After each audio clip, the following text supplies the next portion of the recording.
The Office of the Secretary of Defense has defined an open architecture business model for unmanned aircraft system and ground control station acquisition. The goal is to improve interoperability, foster competition, and reduce the costs associated with redundant development.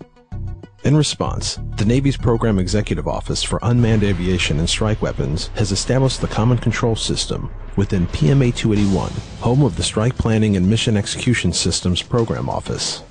PMA 281's experience managing the Naval Joint Mission Planning System and the Tomahawk Command and Control System, along with its independence from the procurement of unmanned air vehicles, make PMA 281 uniquely qualified to manage the development of the CCS, ensuring it aligns with the OSD vision and supports the CNO's N2 N6 Information Dominance Unmanned Systems Roadmap.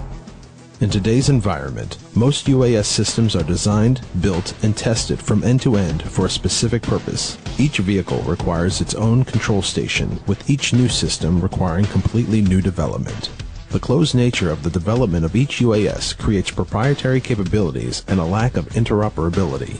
While each system meets its own specific program requirements, the ability to share data, control links, and new capabilities is limited.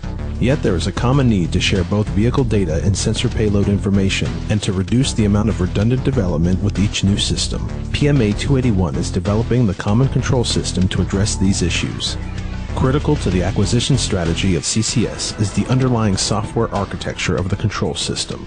OSD's Unmanned Aircraft Systems Control segment has defined an architecture that will support interoperability and uses an open business model that will foster competition. Common functionality between existing control stations have been identified and organized into service packages. These services are integrated into a common framework using standard interfaces. Also, a service repository has been established to reuse these services for use in multiple appropriate systems across the Department of Defense. The Navy will define and manage the implementation and framework of these services with the Common Control System. The CCS framework consists of 6 key pieces: governance, hardware performance specification, infrastructure, public interfaces, information assurance and security management, and HMI interfaces. CCS maximizes the use of commercial off-the-shelf software and leverages JUMP's business and technical rules to form a framework. Many services, as defined by the UCS model, are common among existing unmanned systems. The CCS framework enables the implementation of these common services to either be procured separately or come from existing code bases. Because the common services are open and standards-based, CCS fosters competition at the service level and promotes a best-of-breed acquisition approach. In cases where legacy or program-unique capabilities are required, adapters can be inserted to allow unique services to run on the CCS framework.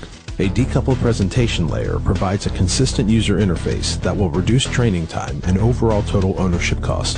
CCS is being developed to be hardware scalable, allowing it to run on multiple configurations to support a wide range of missions. The presentation layer for each configuration will be tailored to optimize its deployment footprint. The Common Control System architecture will enable improved interoperability between unmanned air systems. This approach will support future vehicles and payloads, as well as an increased rate of tech insertion and innovation for existing systems. Increased competition for individual services will create best-of-breed solutions for multiple contractors. The CCS concepts have been verified in a series of prototype demonstrations conducted in 2012. A CCS prototype has incorporated the following 7 OSD UCS initial work packages, which were provided by 4 different contractors onto a government-defined framework. Blue Force Tracker, Cursor on Target, Payload C2, Vehicle Flight Status, Sensor Product Archive, Weather, and Stream Catalog. The goals of this prototype were to show viability of a government-managed COTS framework, demonstrate the integration of independently developed software services, substantiate alignment with OSD UCS architecture, and validate the concept of an independently developed decoupled presentation layer. In addition, the CCS prototype served as a proof of concept for how the Navy will develop and maintain its UAS control systems in the future. Building off its experience supporting multiple platforms with the Naval Joint Mission Planning System and the distributed capabilities of the Tomahawk Command and Control System, PMA 281 is providing a solution for unmanned control systems with a common control system.